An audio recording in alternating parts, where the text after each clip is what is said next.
Sebastian stared at Evan Masters' pick for Caledonia, examining her from the wisps glinting above her head to the soles of her high-heeled boots.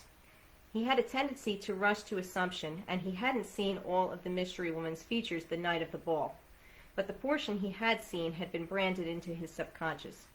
Looking at the vision standing in the middle of the stage, mentally removing the glasses, the oversized coat, he knew beyond a shadow of a doubt it was her. Madeline Bennett, or so she was calling herself, was exactly as he remembered her, from the shape of her slim ankles to the curve of her hips and the swell of her perfect breasts. Silken honey blonde strands had been tucked into a ponytail, almost as if she was trying to hide them. But she failed to hide the way they framed her swan-like neck, nor did the horn rims hide a pair of eyes as blue as the brightest ocean. His attention still focused on Miss Bennett. Sebastian lowered his head in the hope that he too would remain inconspicuous. He arrived at the theater later than he'd intended to, and he hadn't had the easiest time getting in. Masters had spread the word that he'd be making his big announcement concerning the title of the play at the same time that he was holding his audition for the female lead. A handful of men had accompanied their significant others, but most of the auditionees had attended alone. Sebastian had tried to be discreet, but it wasn't as though he could show up wearing a mask the way he had the other night. He was surprised Masters and Gordon hadn't noticed him, but it was hardly the greatest surprise he'd gotten that morning. When Masters announced he was putting on Angelic Vengeance, Sebastian had almost choked on his coffee. He thought for sure Masters had spotted him and decided to screw with his head. But Gordon, horrified to realize that his overseer intended to put on a play he and Augustus Nathanson had composed together, had assured Sebastian that Masters was in fact desperate enough to stoop to an all-time low. Apparently, Rayburn Theater's financial situation was dismal. Sebastian imagined Evan Masters had surprised quite a few people that morning, but one person among them had not been surprised. Staring at that golden stream of hair, at those long, shapely legs her veneer failed to disguise, Sebastian had been driven to complete distraction. As their owner stepped onto the stage, he'd realized instantly why. She was the woman from the masquerade ball. Yes, it had been dark, but he'd seen enough of the young woman to fill in the missing pieces. From a dark, secluded corner to the center of the spotlight, clearly this vixen wasn't wasting time. If there was any doubt she wasn't working with Masters, as if her breaking into his office wasn't reason enough, it had just been obliterated, as Masters clearly didn't know her from Adam. For the decades that son of a bitch had spent directing the stage, his own acting ability was abysmal. Masters didn't have a clue who Madeline Bennett was, not that Sebastian believed that was her real name. He was very familiar with the practice of using false identities, as he'd used one himself when he first came to Rayburn Theater, though in his case he'd passed on the Clark Kent disguise. He was no expert on women's fashion, but it was clear the new, soon-to-be Empress of Rayburn Theater was more sophisticated than the way she'd shown up looking today. Having discovered her the night of the ball, obviously she hadn't been in Evan Masters' office to steal a fountain pen, he had to assume Madeline Bennett had a hell of an agenda. Even stranger than the fact that Masters was putting on Angelic Vengeance was that this woman no one knew had shown up to audition for its lead role. It was almost as if she'd known the play was going to be put on and wanted the role for some specific reason. Maybe Madeline Bennett had broken into Masters' office hoping to learn the name of the play, like he had, though Sebastian got the distinct impression there was more to it than that. Everything about the young woman was suspicious. Notably, her voice beggared Masters' inept praise. Sebastian had been studying music his entire life. He'd spent years traveling abroad, worked with some of the best coaches and vocalists in the world. None of them were capable of giving a performance like the one he'd just heard. The room broke up into chatter, and the vision in spectacles stepped down from the stage. She inched backward, as though attempting to blend in with the woodwork as she exited the room. Sebastian licked his lips. He made his way up the side aisle and slipped through the same door she had. Cheap artwork and tasteless architecture blurred around him as Sebastian strode down a long corridor, which became darker the further he went. The voice he'd heard minutes before played in his head as he focused on the soft strands bouncing against their owner's backside. Her song was mesmerizing, like a breeze in summertime. The memory of it soothed him as he tailed her. Though Madeline Bennett clearly had a plan, he got the feeling she didn't know her way around Rayburn Theater. Moving from corridor to corridor, she appeared to be looking for something. As far as he knew, there was nothing in this remote part of the building but the storage closets. The lady of the hour stopped in front of one of the doors, and Sebastian attempted to read her eyes. Azure, with a hint of green he hadn't noticed beneath the mask. They were positively bewitching. He stared into those bewitching eyes, unable to help himself, barely realizing he'd captured their owner's attention. Lily-white hands framed her open mouth. "It's you." "It's me." Sebastian stepped into her eyeline. "I wasn't aware we'd had the pleasure of meeting. You're looking at me as though we've seen each other before and we know one another intimately." "We don't."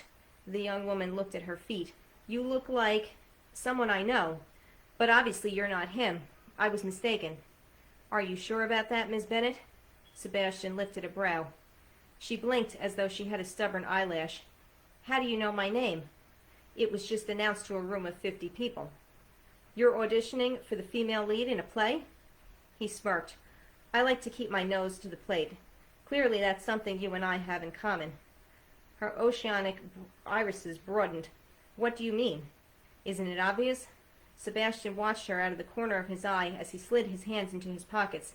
"Instead of sticking around to meet your potential new cast members, you're outside, sneaking around in the halls." "I'm not," she lowered her voice, "sneaking around in the halls. I was looking for the ladies' room." "Ah," Sebastian caught her eye. "Were you looking for the ladies' room the other night, when you were poking around in Evan Masters' office?" Madeline's face became as white as the surrounding walls.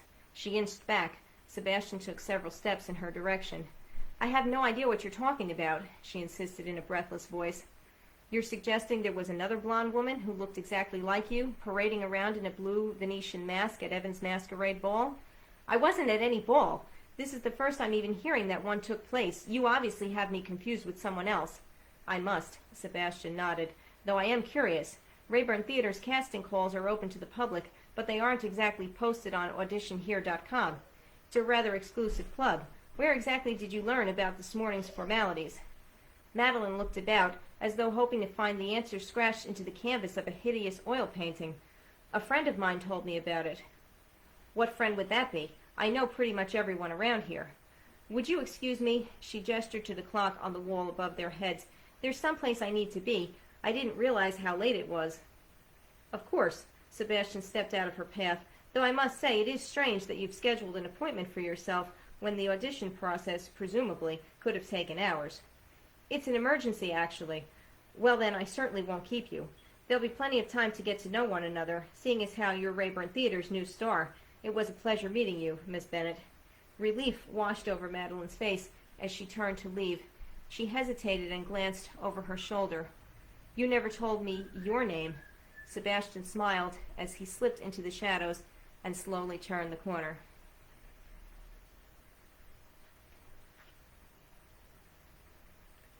So now we're going to skip ahead just a bit, and we're going to jump into the next chapter.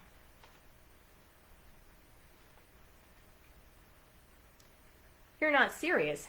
Madeline bit back a laugh as she swallowed her coffee. "You mean to tell me that you were reciting lines from the wrong play throughout the entire rehearsal?" "Pretty much." A blend of humiliation and pride showed in Liam Thompson's million-dollar smile. "Though in my defense, The Widower's Tale and Bella do bear striking similarities." "In what universe would that be?" Kyla offered the man beside her a cynical glance. "One is about a man who vows never to find love again, and the other is about a talking dog." "True, but an emotionally complex dog." Liam cast his girlfriend a wink. "It was an egregious mistake, and in spite of the hints Kyla tried to throw at me, I just kept on rolling. I'm amazed Masters let me stay in the play at all, let alone keep the starring role. The humiliation definitely followed me. My fellow cast members still haven't let me forget it." "And why ever would we?" Cassidy Sanderson asked in a playful voice. "Bella." The group laughed, and Madeline did as well as she polished off the last of her cookie, which was warm and delicious, something she might have referred to as a biscuit if not for the fact that Mr. Watson insisted British slang was not becoming of her. The Moonbeam Cafe was crowded but homey. It reminded her of the coffee shop she and her friends used to visit when she was at Cambridge. It was nice hanging out with a group again, better than nice. All her life she'd been a loner. She'd kept secrets, and there'd always been a degree of distance between her and her peers because of it. Maybe this time could be different. She was still lying, but soon maybe there wouldn't be a reason to lie anymore. Maybe. Catching the time on the wall, Madeline thumbed through her purse in search of her phone. It was after 4. Mr. Watson had asked her to check in with him this afternoon. She'd been following the daily schedule apart from this coffee outing, but she hadn't found so much as a moment to update him on what was going on with the play. "Are you okay?" Cassidy elbowed Madeline's arm. "We're not boring you, are we?" Kyla glanced in her boyfriend's direction. "Liam does have a tendency to ramble when he's telling stories about himself." Liam feigned a knife stab to the heart. "That's not true. I do great narration." "Yeah, when you're reciting a script." Madeline clasped her phone. Eyeing a table in the opposite corner of the room, she said, "If you guys don't mind, I think I'd like to review the script on my own for a while. I had such a nice time hanging out with all of you. We ought to do this again sometime." "Absolutely," Kyla smiled warmly. "I'll try to keep storyline under an hour next time. Don't work too hard." Liam winked. Madeline assured him she wouldn't, grabbed her purse, and made a beeline for the corner. As she slid into the empty booth, she exhaled and closed her eyes. Nice as it was to be part of a group again, it was a little overwhelming. Having lived alone for the last 10 years with the exception of Annie and Cecilia, she kept primarily to herself. It was quite a change going from living in a mansion and having no responsibilities to being the star of a major show. She was enjoying it, though. She could hardly wait to tell Mr. Watson how well everything was going. She hoped he would be proud of the progress she was making. Madeline was about to type a message when a shadow blackened her table. Looking up, she gasped and almost knocked her coffee cup onto the floor. The man from Evan's office hovered over her and smiled, as though pleased with himself at having caught her off guard. Madeline forgot how to move, as she stared helplessly at the man standing above her. Dressed in a navy button-down and vest, he looked even more polished than he had last time, not that she couldn't care less what he was wearing or what he looked like at all. Just something about him, his large hands, the cleft in his unshaven chin, made her whole body shake. "It's a pleasure running into you again, Miss Bennet." Mischievous blue eyes looked her over, though I am surprised to find the star of angelic vengeance sitting alone in a corner. Madeline fidgeted and glanced across the room to where Liam, Kyla, and Cassidy were laughing amongst themselves. Assuring herself that it was for the best, she turned back. "Actually, I'm reviewing the play, so if you don't mind, maybe I can help you. I know that play like the back of my hand." Her intruder took the seat opposite her. He slid one monster-sized hand in her direction. "How could you know it?" Madeline attempted to keep the script out of his reach. It's what?" "It's nothing," she stammered. "I'm just surprised you know it. It isn't as though it's ever been performed on Broadway." The dark-haired devil took a lingered sip of his coffee. "I make it my business to know things that are of interest to me." Madeline swallowed, discovering that her throat was insanely dry. Lord, it was hot in there. It wasn't even March. It shouldn't be so hot yet, should it? "Does that include me?" "I beg your pardon?" She raised her voice. "You said you make it your business to know about things that are of interest to you. I asked, does that include me?" His dark, bushy brows furrowed. "You're suggesting that I'm interested in you?" "Yes, no. I mean, you snuck up on me outside the auditorium the other day. Now here you are again. It sort of feels like you're following me." "Both happy accidents, I'm afraid, though I am glad I bumped into you. I happen to know a great deal about musical theater, much more so than the drones who shine Evan Masters' shoes. It's a nice day outside. Why don't we take a walk up the block to Law Memorial Park and rehearse a few of your scenes together?" "No," Madeline bit her tongue. "I mean, no thank you. I've got it under control." "That you clearly do, which makes me curious as to why you're so concerned about reviewing the play. Memorizing lines is rather easy compared to attaining the skill level you have with your voice. You can hit notes very few people in the world can. Where exactly did you study music?" Madeline stared at her script. "You wouldn't know it." He snatched it from her hands. "Try me." "Would you excuse me, please?" She reached for the pages dangling out of her reach. "I really do need to get back to this." "Get back to what?" He flipped through them, thumbing through a script in the corner of a coffee shop. "Understanding music as well as you obviously do, you know you can't appreciate everything it has to offer by yourself, singing songs in the quiet of your head. 20 minutes. I'd be honored to perform with such a talented vocalist." Madeline gnawed her lip. His words were flattering, but she couldn't imagine being alone in a park and singing with the man who'd discovered her in Evan Masters' office was going to end well. She had no idea who she was dealing with. Aside from being sneaky, presumptuous, and downright frightening, this man was a complete stranger to her, and he hadn't told her as much as his name. She didn't like the way she felt when she was around him, like she wasn't entirely in control. Being alone in a park with him, nothing around them but trees and air, she couldn't begin to imagine what might happen. Madeline snatched her bag and stood. She was about to make a dash for the exit when the man sitting across from her began to sing. His eyes were not on the script, but on her, and he stared at her as if she was the most fascinating woman on the face of the earth as he sang the part of Alderon, where the mysterious future prince of Lusandara encountered a beautiful maiden from another land. Lyrics called to her. Melody eased her tension. Something stirred inside of her. She sat back down. Deep, masculine notes flooded the air. Madeline leaned forward as she listened to them, music flowing through her like a melody from a dream. She could hardly believe it, not how well the man knew the words to a song in the most obscure of plays, but how incredible his voice was. It was powerful, immensely so, and it was more than that. The sound projecting from his vocal cords was enchanting. It sent a rush of adrenaline through her veins. Madeline almost forgot where she was and what was happening as her mysterious pursuer held the final note. A couple behind her applauded, and she snapped her neck as she turned and looked back, clapping her hands as well. The stranger looked into her eyes, and Madeline stared back at him, her entire body responding to his gaze. Fear faded into fascination. Distress became intrigue. Maybe she ought to sing with this man, after all. Mr. Watson probably wouldn't think it was the best idea, her practicing with a stranger, but he sang phenomenally. Maybe he could help her. Maybe he could take her talent to heights beyond anything the two of them had ever dreamed. "I can spare 15 minutes, she said, "not 1 minute more." "Done." The man opposite her smiled with clear satisfaction. He stood and extended his hand. Shivers danced along Madeline's spine.